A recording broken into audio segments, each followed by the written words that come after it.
Hey everyone, and welcome to our Flight to Foundry panel on the business of translation. I will be serving as moderator today. I am J.R.H. Lawless. I'm a science fiction humor author and lawyer by day for my sins, coming from unceded Beothuk and Mi'kmaq territory in Atlantic Canada currently. And more importantly, I'm a multinational, I'm multilingual. I'm also part of the international team with SIFWA, and I was really excited to be able to host and to moderate this panel about translation, which is something that I personally absolutely love, and even more with this awesome crew of panelists who are the real people here to see. So I will pass it over to them in the order for starting here of appearance on my screen, which is completely arbitrary, but later on in the discussion, obviously, just feel free to jump in at any point. There's no specific order to anything here, or else my name wouldn't be Lawless. So Regina, if you want to start. Yeah, of course. Thank you so much. My name is Regina Kaimi Wang, and I'm from China. But after living in my hometown, Shanghai, for 30 years, I have recently moved to Oslo to work on my PhD project on contemporary Chinese science fiction. So I am a science fiction writer, then event organizer, and also industry practitioner, and also recently have started or done some editorial projects. I've been working with Neil a lot on translation projects and built on the good collaboration of between us and Neil. We also get the opportunity to work with other partners like Future Fiction, like Tor, to do more translation projects. Thank you. Amazing, thank you. Well, again, in the order next is Neil, funnily enough. I'm Neil Clark. I'm the publisher and editor of Clark's World magazine. I also edit some anthologies, including the Best Science Fiction of the Year. And I have a translation imprint in addition to the translation work we do at Clark's World.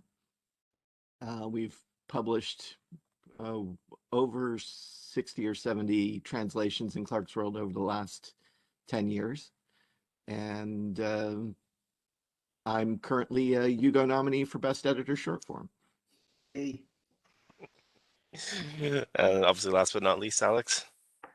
Hi, I'm Alex Schwartzman. I'm a writer, editor, and anthologist from Brooklyn, New York. I also translate fiction from Russian. My translations from Russian have appeared in places or are forthcoming in places like Tor.com, Asimov's Strange Horizons, Apex, etc. I also edit Future Science Fiction Digest, which is a magazine that focuses primarily on fiction and translation and international fiction. Brilliant. So as you can see, you've got a fantastic crew here today. I thought we could get started with a bit of a hook. So each of you, again, in whatever order you want to go, what would be one thing, if just one thing that you had the chance to tell everybody in the publishing industry who might not necessarily know that much about the business of translation, what would be the one thing they need to know about selling printing translation in the current industry? I don't know if it's something they need to know, but it's something they should do. And it's pay the translator a fair rate. And I think it's a lot of the time you see people saying, oh, we'll split it between the author and the translator. At Clark's World, we pay the author and translator the same. They get the same fee. So, and it's not split. It's our standard word rate. I'd like to see that happening more. Yeah. And along those lines, I would also like to add that I think a lot of folks in our industry don't realize that the translator is also a creative. It's not just a technical job of you translating the words and just sort of appearing as an agent or as a cog in the machine between the author and the publisher. Translator is a creative, and they own the copyright to the English or whatever language they're translating into version of the work. And they need to be treated as such by the publishers, which is not always the case. Yeah, just continuing what Neil and Alex have been saying. That translator, they of course need to be named, and just don't omit their names on the table of contents.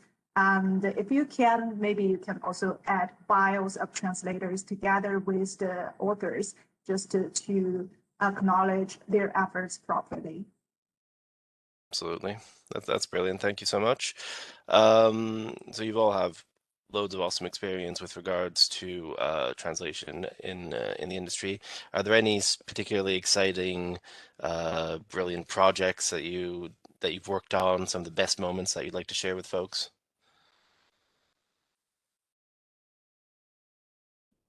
One It's of like the choosing more between children. Sorry, but one of the more exciting projects that I worked on recently was to rediscover and translate into English for the first time several of the stories by a classic Russian author, Efim Zazula, who lived and worked primarily in the 1910s and 1920s. He passed away during World War II. In his late 50s, he volunteered to go to the front as a soldier and died very shortly after the war started. But his work has been largely forgotten, even though its influence on the early Russian genre was outsized. His short story, The Tale of Acid Humanity, inspired Zamatin's We, and that story had never been translated. So I recently and during the pandemic found the time to do extra translation, so I translated that as well as some other stories, and that translation will be appearing at tor.com, unfortunately all the way early next year. Their schedule is not the fastest turnaround time, but I'm glad that finally that story will be available to Anglophone readers. In my case, I'm happy to say that this collection, the Summer Beyond Your Reach, collection of stories by Chinese author Xia Jia, is winging its way through the U.S. postal system to all the Kickstarter contributors, and will be available for sale on Amazon. It's available pre-order now and will be available in July. And that's the first book project we've done for our translation imprint. Yeah, that's also like one of my most exciting projects, because I still remember 2 years ago we were working on the Kickstarter project, and yeah, it's a lot of efforts and so many support. And I also want to share like a more recent project that I've been working on. It's The Way Spring Arrives, all female and non-creator English translation anthology of Chinese creators. So like the idea behind that is we have like both science fiction and fantasy, but by all female and non-binary creators, and also translators and essayists and editors. So this is forthcoming next year with Tor. I don't, well, the cover is not released yet, but I believe soon. We are at the end of like the editorial process now. brilliant. So yeah, so there's all these exciting projects on one side. On the flip side of that, do you have any horror stories about particularly the business side of things, which might also be maybe cautionary tales that we could share with folks listening and watching? It's not my story, but I can share a story of some other like Chinese translation projects that I heard from editors. It's that because these days there are so many like promising opportunities for translated works to be published in English and in other languages. So some companies in China, they have paid large amounts of money into translating a whole novel into English and submitting to publishers in the US, but got rejected. So like they've like done those efforts like in money-wise and also like the effort-wise for the translator, but like the project was not accepted because partly because the content itself may be very popular in China, but may have a different like like the English market may not be so interested in the same topic. And also like there might be some problems that are not so obvious in the novel in the Chinese context, but kind of gets problematic in the English context. So it's really a pity.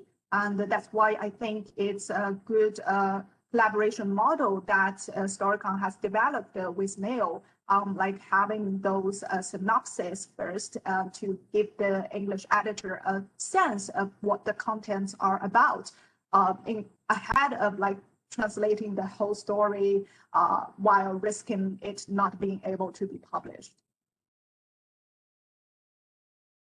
I would say that in my case, the worst that we've seen, which is really saying something because I've seen far worse in domestic stuff, unauthorized translations, where a well-meaning fan self-translates and then submits the work without permission of the author, and that's come up a few times.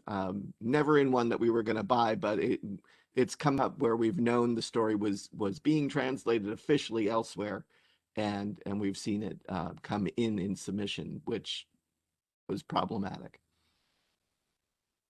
I think my quote unquote horror story is very similar to Regina's in that as a translator, sometimes you get involved in the project and you spend several months translating a screenplay or a novel and you pour your heart and soul into it. And while I've done this several times and I've gotten paid and all that has gone well, it's just so unfortunate that that work sometimes just completely disappears, and it's either a rights issue or they haven't found the right publisher or their budget has run out, something goes wrong, and that book is never seen again. And while as a translator you do have some rights, you also can't just go and resurrect it and will it into being published. So sometimes you'll have you'll be so excited to finally have that book shared with the world, and it either doesn't happen or that journey is a multi-year journey. And I'm very regularly working on developing my patience because some of these projects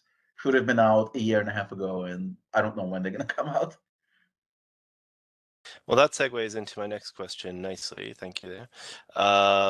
Because obviously the pandemic has shaken up all the publishing industry from from top to bottom, and I'm certain that since translation translation deals, translation works are by definition international and complex by nature, have there been extra complications, and what have been the consequences of the pandemic in the translation branch of the publishing industry?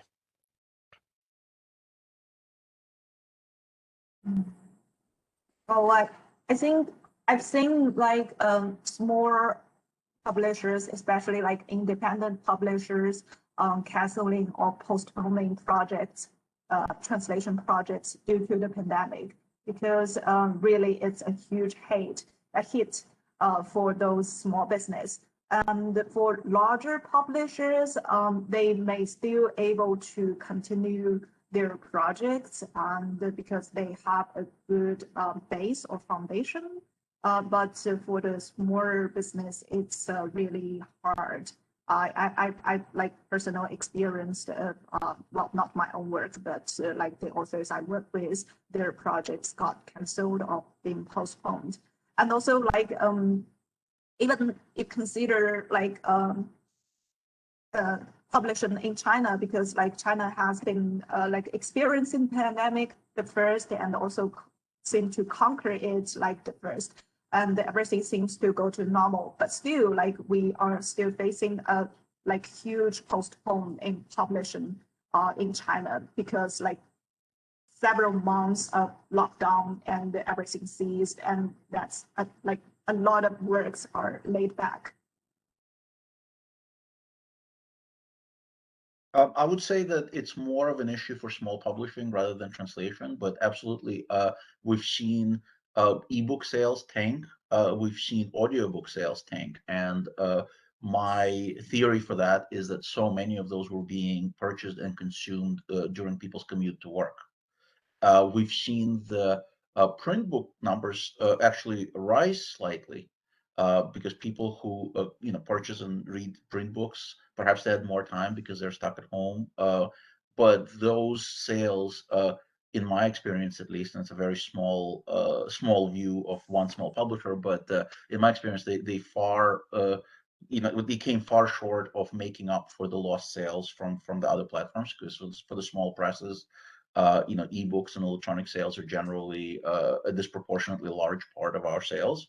It's also a missed opportunity of attending conventions in person, and being able to talk up and promote and even physically sell those books. So as a small publisher, we've seen some pain from that. So, and I think a lot of others, maybe Neil will be able to speak to it, because his operation is a little bit more expensive, and he talks to the other publishers. But from our perspective, I pushed back some of the books that we were going to work on, including our sort of flagship unidentified finding object series. I'm not doing a volume of that this year because the sales are down, and I'm just really busy with other projects. It just made sense to wait until the conditions are more favorable, and we can go back to conventions and start promoting and hand selling those things in person to give it that extra boost that it needs.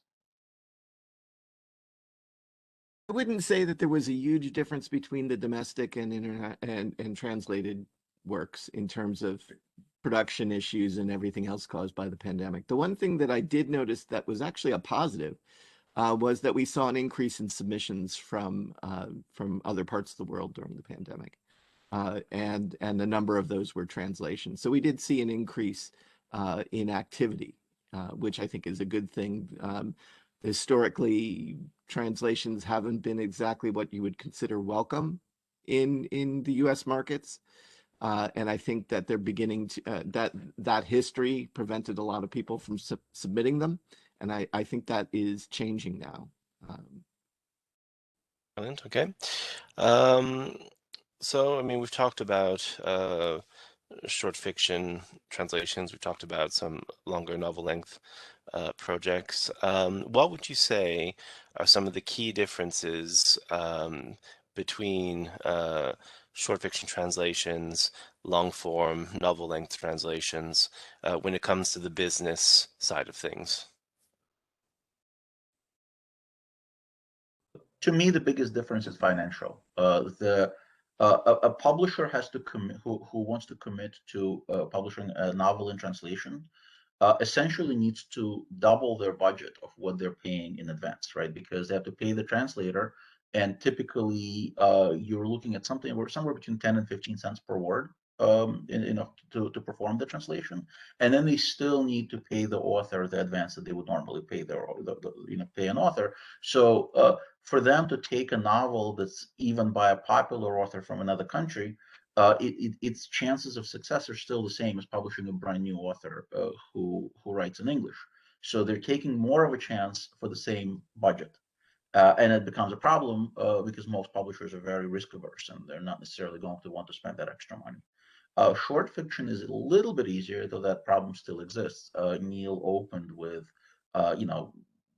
wishing that the translators get paid fairly, and I can't agree more strongly enough with that. But most small magazines, and even magazines that pay the minimum CIFA rates, are not in a position to double that and pay their translating contributors enough to justify it. So you have the same kind of economic pressures, but the stakes are so much higher, and the amount of money involved is so much higher in novels, which is why we're seeing more of this renaissance with translation in short fiction venues, but fewer novels being translated and published by major players, at least.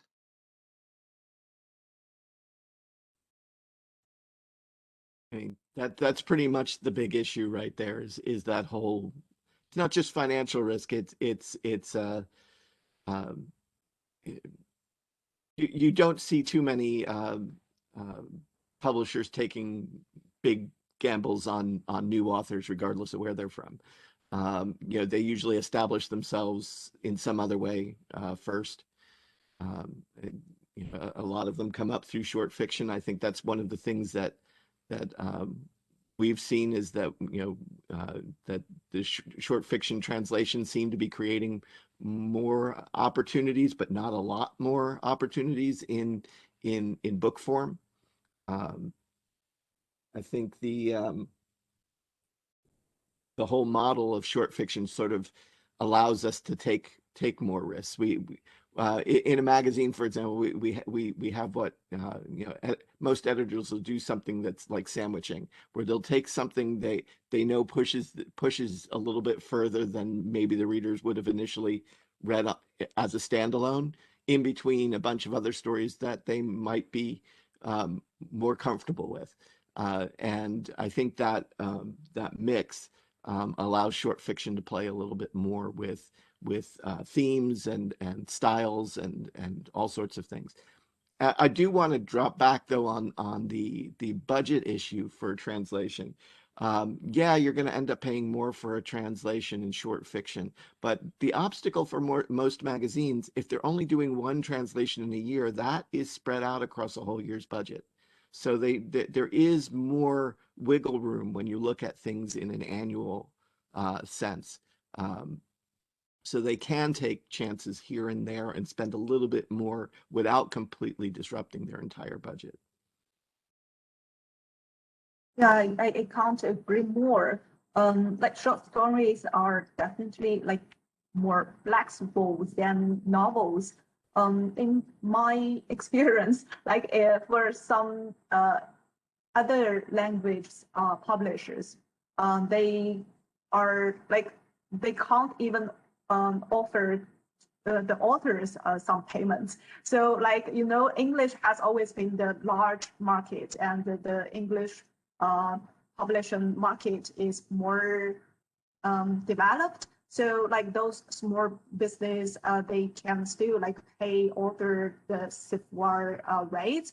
But that's not the case for other languages. You can see like so often, because like the market there is like much smaller than the English market, and the editors, they are all doing volunteer works. So in many cases, I think authors and translators for those other languages are just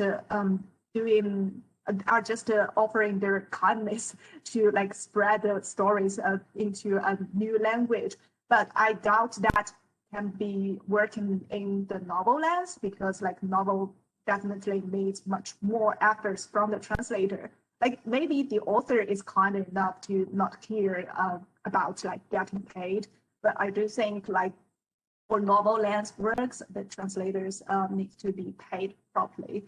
And I think like, well, I have this extreme thoughts, like even if like the publisher, like a small language, can't offer to pay the author, maybe they should like prioritize the translators for their works. Because to be honest, like for me, I'm a writer myself. For me, if my work is to be published in a new language, I myself am not like paying extra effort. It's the translators who are doing the work. So I may have these extreme thoughts. Okay, so like authors of like those works can be like fund or like enough to authorize their works, but that's just personal. I mean, those are all fantastic considerations. Thank you. I suppose another question as an author that comes to mind is when it comes to rights and managing those rights, what are the opportunities on one hand and the challenges and pitfalls on the other hand? And I suppose that goes both for foreign authors publishing in the English or this North American or world English markets, and for English language authors trying to sell those sub rights abroad as well. What are the opportunities and challenges there, and what are the key things to keep in mind? I guess each like market have their own rules. For example, in the North American or Anglophone market, I know that agents play a large part in like book selling. Like short story is different because you can submit directly to magazines, but regarding like book length works, I think agents still play like big role in the industry, and you kind of have to reach out to the agent first if you want to sell a work in the English market, and vice versa. Inside the Chinese market, for example, there is no, like, it's not so common for agents to like be between authors and publishers. Like publishers, they work with authors directly without agents. But for foreign writers who want to sell to the Chinese market, they have, most of the case, they have to go through an agent if they want to sell the book. And I guess like just to try to do some research on the market that you are targeting at, and try to like just to follow the ways that they are doing business that increase the chance of like selling your works into like foreign markets. There's an added layer of complexity to any deal, whether short fiction form or long form, where the translator is involved, because again, as you know, going back to what we were saying earlier, there is an additional copyright owner, and the deal requires any kind of reprint, any kind of anything that's happening with that story or book past the initial publication that was created for requires consent from both the author and the translator or their agents. So you know, because of that, it kind of gets, sometimes it gets lost in the shuffle. And again, some of the publishing industry is not really accustomed to dealing with that. Even the larger venues that are, you would think that they would have had a lot of experience with translations and with things like that. Sometimes they stumble and they're not quite sure how to handle these things. There's also an issue of a lot of the time you will have smaller language pairings where it's difficult to find translators who will work, let's say, from Ukrainian to Croatian or something. There's not a lot of translators working in those language pairings, so they will create relay translations from English or from Russian or from whatever language has relatively common translators for that. And a lot of the time, the relay translations are unauthorized, which is also a problem for translators and for the publishers, because technically the permission and sometimes even remuneration is necessary for the translator whose work is being used to translate into that third language. So those complexities do add a little bit of a headache for everybody involved, and I think again goes to the to speak to why you're seeing slightly less of those translations. And I hope to God that one translation per year for a small market, what Neil was referencing earlier, is not what most genre markets would be shooting for. I hope they should be shooting for being a lot more ambitious and shooting for a much broader view, because there's so much material out there that's great. Yeah, they need to start somewhere though. Like to get their feet wet, try and get one. That's a start. But I think for me, I think that the rights is actually a lot more complicated, because you're not always guaranteed that the translator owns the rights. Sometimes it's owned between the author and the translator. Sometimes it's owned by the publisher or the commissioner. The person who commissioned the translation might own it. So it does get complicated fast, and sometimes you can spend months trying to shake out who actually owns what and who can authorize even a reprint.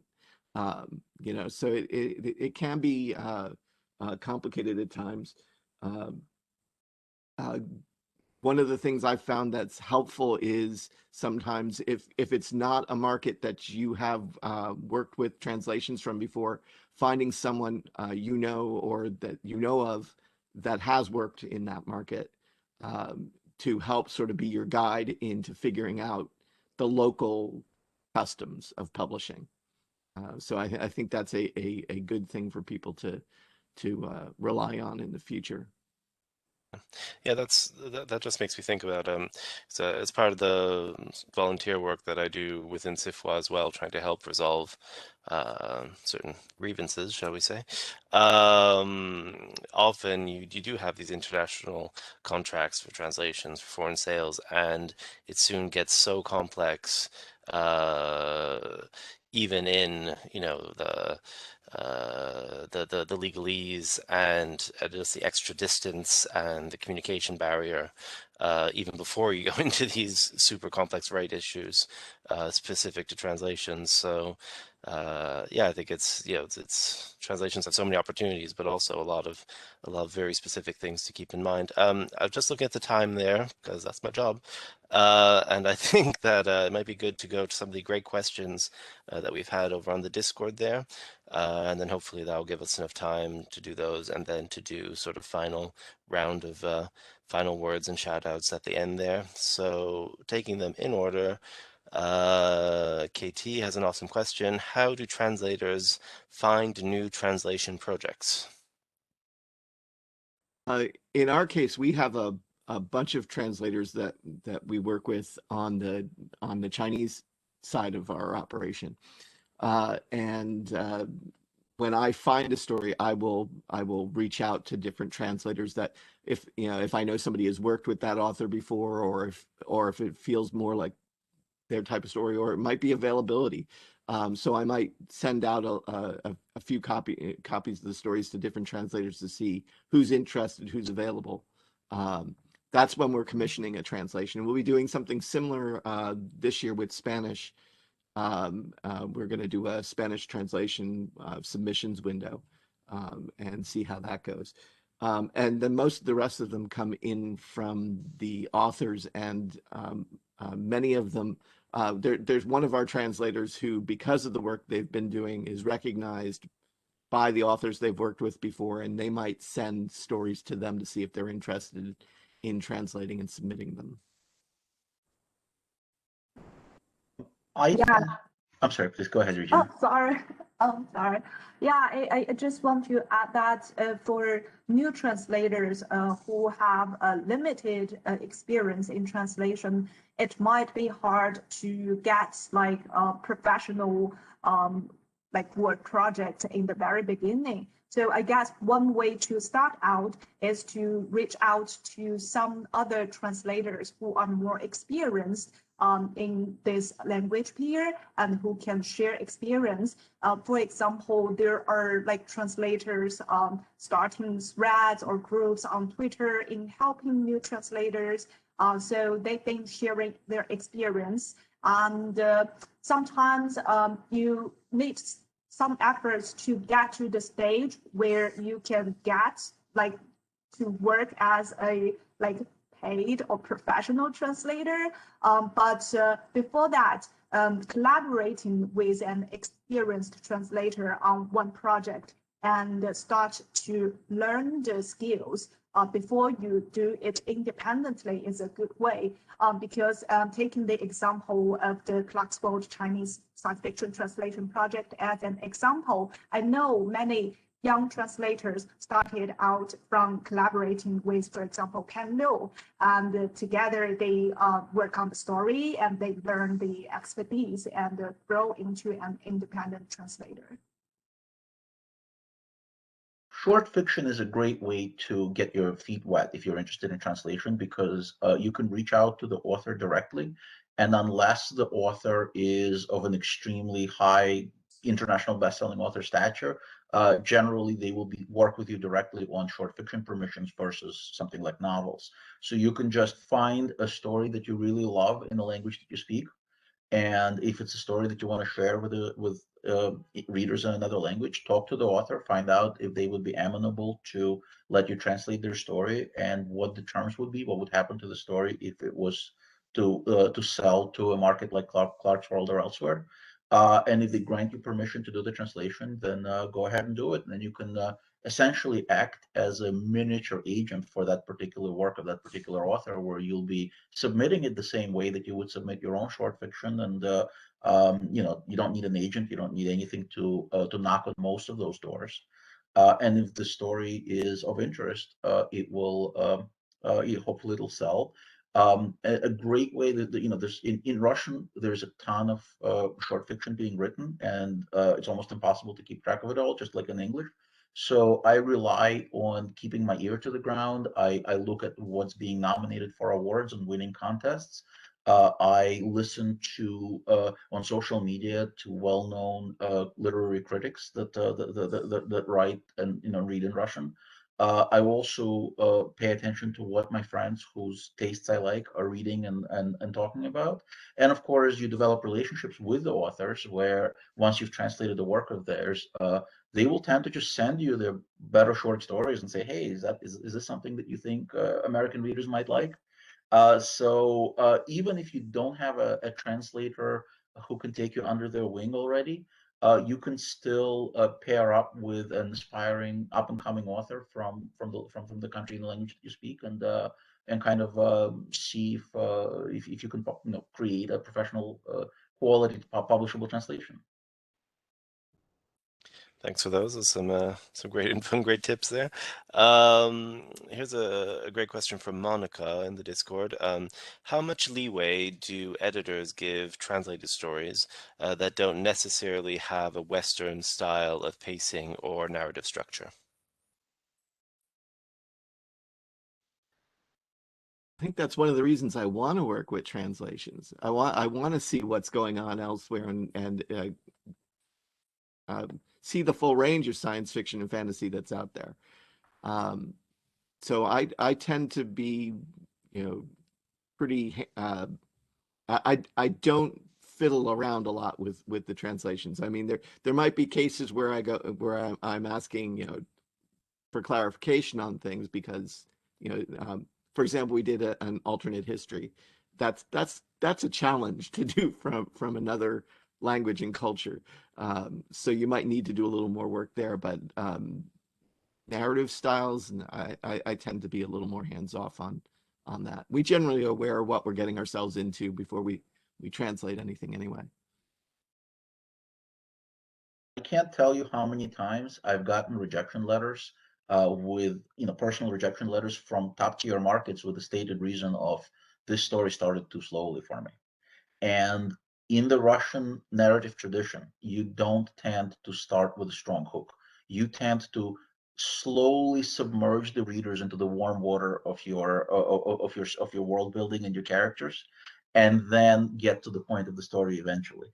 That is just how, because we're not like a Hemingway based writing culture. We're more of a, Dostoevsky and Pushkin, Lermontov-based writing culture, and that get to the point quickly thing has never really become a major part of something that gets like droned into like authors' heads, especially in short fiction. And so it's been a challenge, and it's always a pleasure when you get editors that get that and get that there are regional differences and cultural differences, and the story structures and narratives maybe will be a little different. But it is definitely a pain point for a lot of translators for sure. Yeah, I feel you so much. I think when I'm trying to sell stories, not only myself but also like the other authors to, for example, English market, I have got some feedback about the narration style. So it really depends on editors. And I hope there are more and more like open-minded editors like Neil and Alex who can accept that there are different styles of narration and different styles of storytelling. But like some editors can be also very strong-minded on their editing, but some they will try to provide suggestion, and whether to take it or not depends on the author themselves. So really depends. Thanks. So this one introduced as a hypothetical question. I'd almost call it a case study as a lawyer, but it's pretty interesting with regards to rights. So what would publishers / translators do if they get an author's permission to do a translation, are unable to place it, and then the author dies because, drama and conflict in a story, and a new perfect publication opportunity comes up? I can play that one again if you need me to. I guess it depends on like different laws. There are like different law systems, and like those can be different. For example, in New York law or in Chinese law, and you just need to look into the contract that you sign with the author and which law it abides to, and figure out like the specific situation, and consultant lawyer. And it can vary by policy too. I mean, our policy is to pay the author and the translator. We're going to want the author or the author's representative to sign a contract or provide some proof that they did that. So if they've passed away and they have an estate that's handling their rights, then they're going to be the one that's involved. Not all of them do. So it can get very complicated there if they didn't assign someone to represent their rights after they've passed away. Yeah. Same here. A reprint, you know. I'm absolutely not a lawyer, so take it with a huge grain of salt. But my interpretation would be that if you have a pre-existing agreement with the author, you should be able to continue to market that story, and as long as you're able to pass along whatever payment has been agreed on to the author's family, the author's estate, whatever arrangements they've made and they've set up. It gets really complicated if they completely fall off the face of the earth, or their family is embarrassed of the fact that they were writing science fiction and stuff that they their proper and prim family otherwise doesn't approve of. But thankfully, those cases I think are less common today than they were 30, 40 years ago. And of course, there's also situations where you're working with public domain stories. So if you go far enough back, you should be able to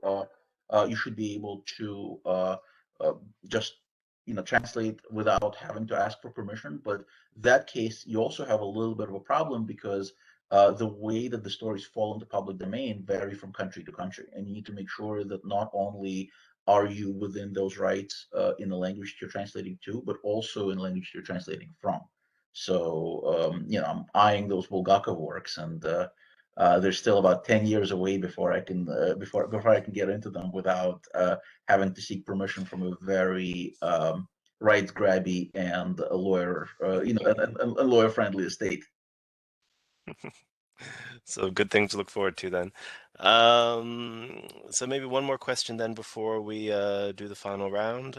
So this is from Moon. There are more and more diaspora stories and authors.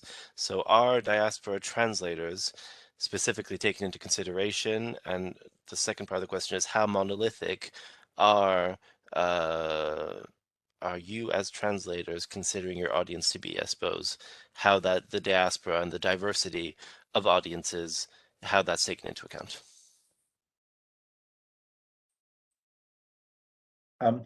I guess I don't really quite understand the question. Are you asking if translation should be performed by people who are members of the diaspora, who already are kind of part of the culture, so that their language and their culture matches with the culture of the work that's being translated? Um, if Moon wants to specify in the Discord, they're more than welcome to.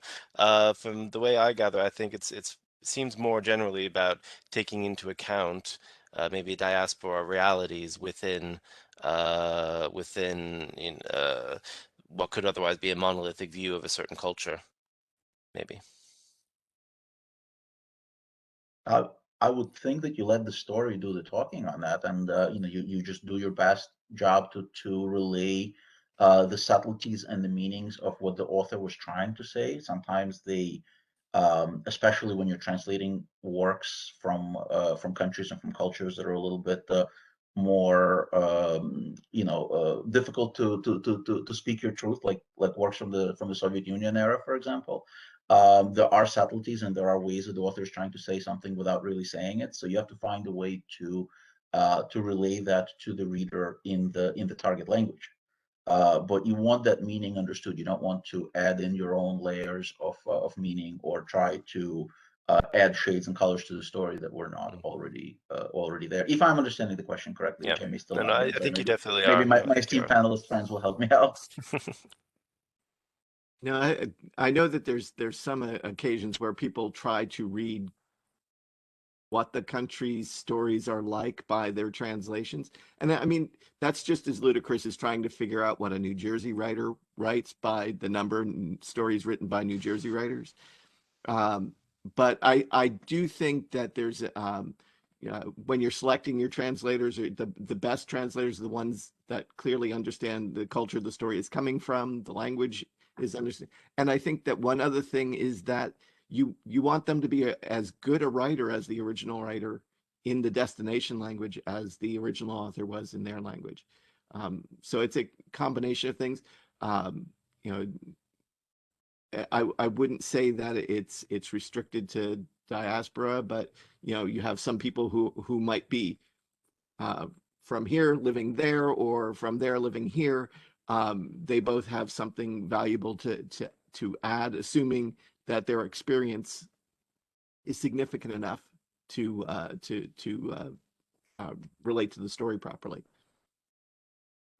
Yeah, I can't agree more. And I also observed that there is certainly a growth in number of diaspora translators, just as the growth of diaspora authors.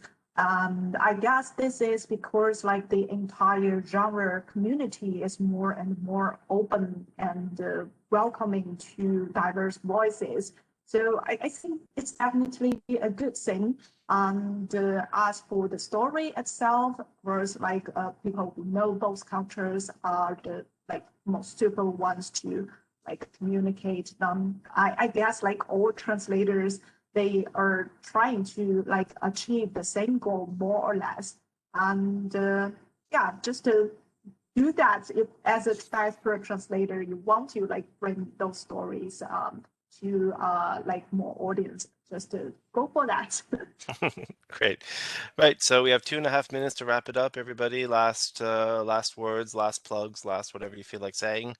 Again, and maybe order the screen. So Regina, if you want to go. Yeah, thank you so much for this wonderful panel. I guess, yeah, just to hope more and more translation will be available, between different languages. Yeah. Neil? Just to say that translation, I think, is an important and often overlooked portion of the science fiction field, particularly in English. And I'm pleased to see some of that changing, but it's still got a long way to go. And I hope we get to see it blossom to its full extent over the next few years. Let's hope. And Alex?